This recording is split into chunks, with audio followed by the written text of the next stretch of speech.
बोलिए श्री शिव महापुराण भगवान की जय। आप श्री शिव महापुराण की शुद्ध सात्विक कथा जो शिव महापुराण में लिखा हुआ है वह आप शुद्ध सात्विक कथा सुन रहे हैं। इसमें कहीं और से कोई भी शब्दों को नहीं लिया गया है। जो आप शिव महापुराण में लिखा हुआ है वही आप श्रवण करेंगे। एक बार भगवान शंकर जी का स्मरण करते हुए, अग्निदेव का स्मरण करते हुए, ओम अग्नि यज्ञम देव यज्ञम ब्रह्म यज्ञम तथैव च गुरु पूजाम ब्रह्म तृप्ति क्रमेण ब्रूहि ना प्रभु।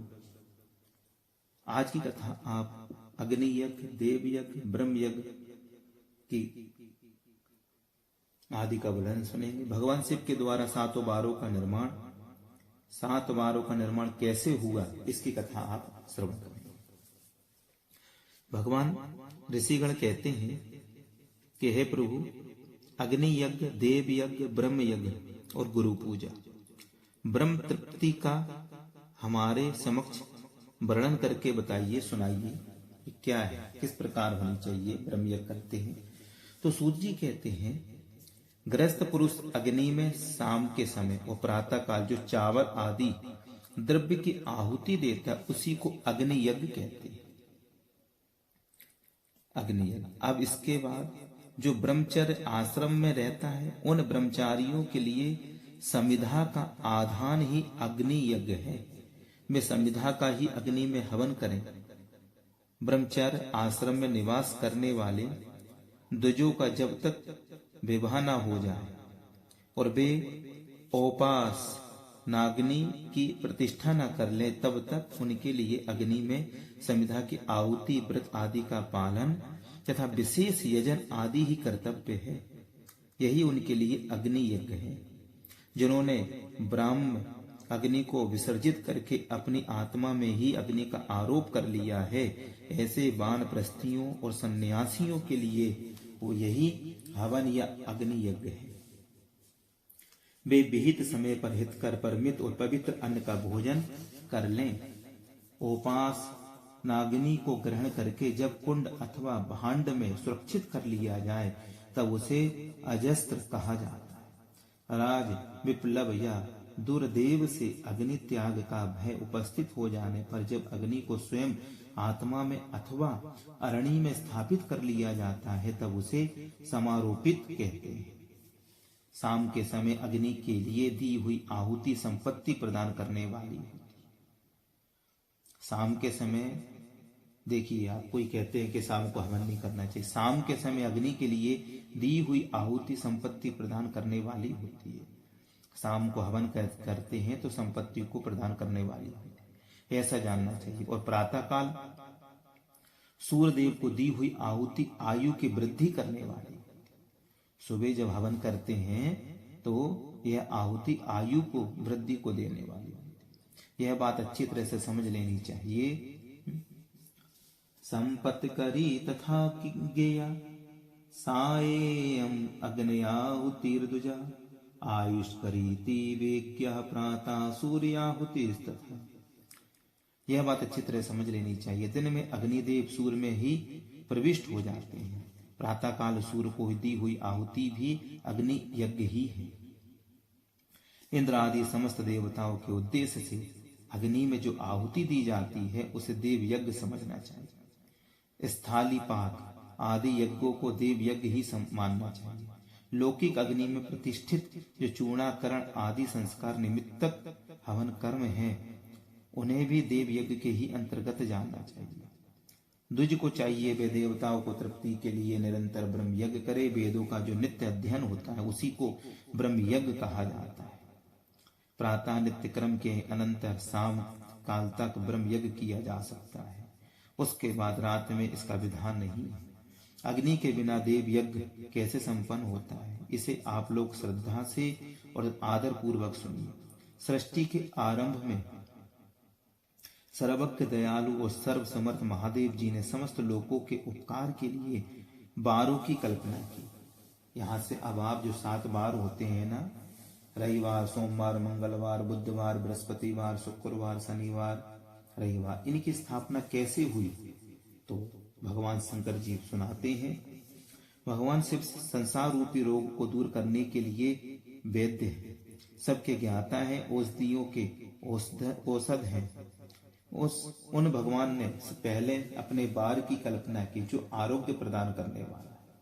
इसके बाद उन्होंने अपनी माया शक्ति का बार बनाया जो संपत्ति प्रदान करने वाला है। जन्म काल में दुर्गतिग्रस्त बालक की रक्षा के लिए उन्होंने कुमार के बार की कल्पना की।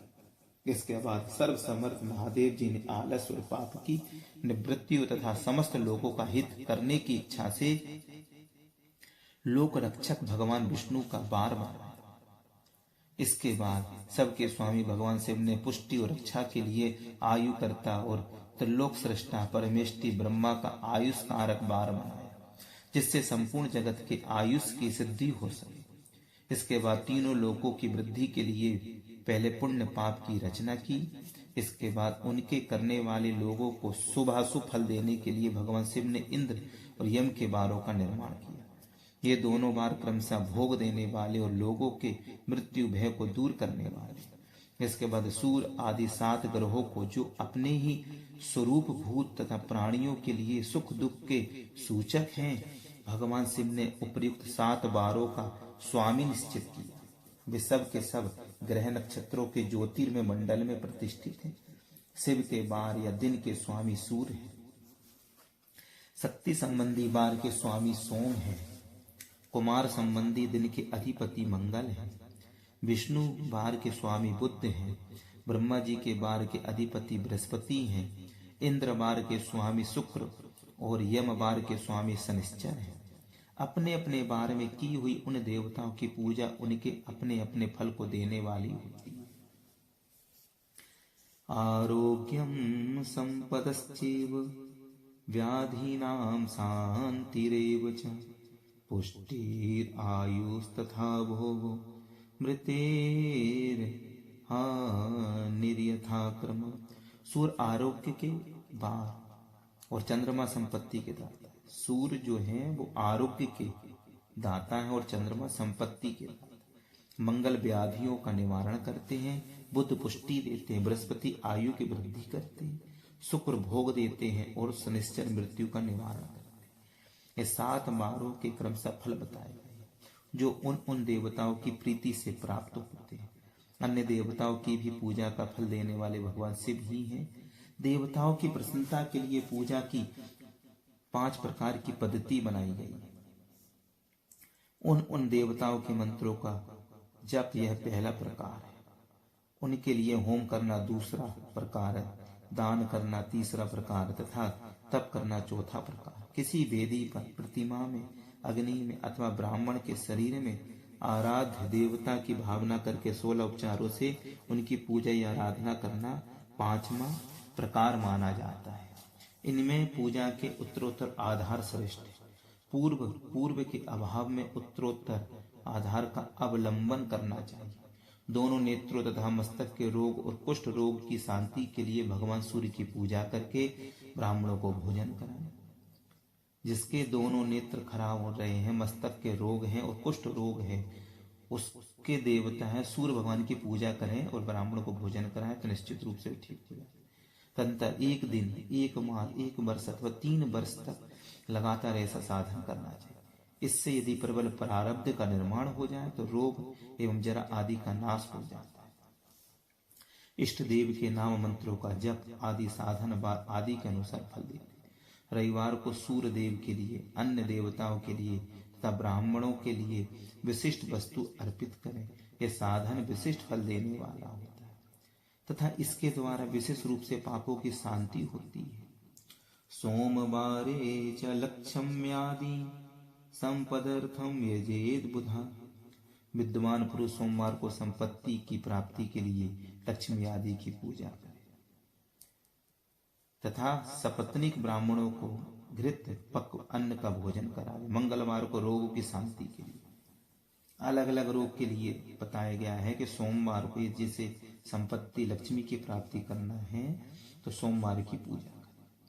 मंगलवार को यदि किसी को रोग की शांति के लिए करना है तो वे मंगलवार को पूजा करें। काली आदि की पूजा तथा उड़द, मूंग और अरहर की दाल आदि से युक्त अन्य ब्राह्मणों को भोजन कराएं मंगलवार के दिन। विद्वान पुरुष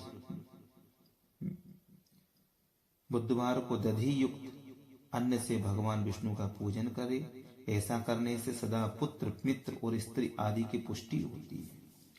जो दीर्घायु होने की इच्छा रखता है वे गुरुवार को देवताओं की पुष्टि के लिए वस्त्र, यज्ञोपवी तथा घृत मिश्रित खीर से पूजन करें। भोगों की प्राप्ति के लिए शुक्रवार को एकाग्र चित्त होकर देवताओं का पूजन करें और ब्राह्मणों को तृप्ति के लिए षड रस युक्त 6 रस जो होते हैं अन्न का दान करें। इसी प्रकार स्त्रियों की प्रसन्नता के लिए सुंदर वस्त्र आदि का दान करें। शनिश्चर अपमृत्यु का निवारण करने वाला है। उस दिन विद्वान पुरुष को रुद्र आदि की पूजा करें। तिल के होम से, दान से देवताओं को संतुष्ट करे। ब्राह्मणों को तिल मिश्रित अन्न का भोजन कराए। जो इस तरह देवताओं की पूजा करेगा वे आरोग्य आदि फल का भागी होगा। देवानां नित्य यजने विशेष यजने पीछा स्नाने दाने जपे होमे ब्राह्मणानां च तर्पणे तिथि नक्षत्र योगे च तत्तदेव प्रपूजने आदि वारादि वारेषु सर्वज्ञो जगदीश्वर। देवताओं के नित्य पूजन, विशेष पूजन, स्नान दान जप होम तथा ब्राह्मण तर्पण आदि में एवं रवि आदि वारों में विशेष तिथि और नक्षत्रों का योग प्राप्त होने पर विभिन्न देवताओं के पूजन में सर्वज्ञ जगदीश्वर भगवान शिव ही उन देवताओं के रूप में पूजित होकर सब लोगों को आरोग्य आदि फल प्रदान करते हैं। देश काल, पात्र, द्रव्य, श्रद्धा एवं लोक के अनुसार उनके तारतम्य क्रमशः ध्यान रखते हुए महादेव जी आराधना करने वाले लोगों को आरोग्य आदि फल देते हैं। शुभ मांगलिक कर्म के आरंभ में और अशुभ अंत्येष्टि आदि कर्म के अंत में जब जन्म नक्षत्रों के आने पर गृहस्थ पुरुष अपने घर में आरोग्य आदि की समृद्धि के लिए सूर्य आदि ग्रहों का पूजन करे। इससे सिद्ध है कि देवताओं का यजन संपूर्ण अभिष्ट वस्तुओं को देने वाला है। ब्राह्मणों का देव यजन कर्म वैदिक मंत्र के साथ होना चाहिए। यहाँ ब्राह्मण शब्द क्षत्रिय और वैश्य का भी उपलक्षण है।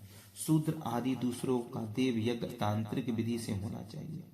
शुभ फल की इच्छा रखने वाले मनुष्य को 7 ही दिन अपनी शक्ति के अनुसार सदा देव पूजन करना चाहिए। निर्धन मनुष्य तपस्या, व्रत आदि के कष्ट सहन द्वारा धनी धन के द्वारा देवताओं का आराधना करे। वह बार बार श्रद्धा पूर्वक इस तरह के धर्म का अनुष्ठान करता है और बार बार पुण्य लोकों में नाना प्रकार के फल भोगकर पुनः इस पृथ्वी पर जन्म ग्रहण करता है। धनवान पुरुष सदा भोग सिद्धि के लिए मार्ग में वृक्ष आदि लगाकर लोगों के लिए छाया की व्यवस्था करे। जलाशय, कुआं, बावली, पोखरे बनवाए। वेद शास्त्रों की प्रतिष्ठा के लिए पाठशाला का निर्माण करे तथा अन्य प्रकार से भी धर्म का संग्रह करता है। समय अनुसार पुण्य कर्मों के परिपाक से अंतःकरण शुद्ध होने पर ज्ञान की सिद्धि हो जाती है। जो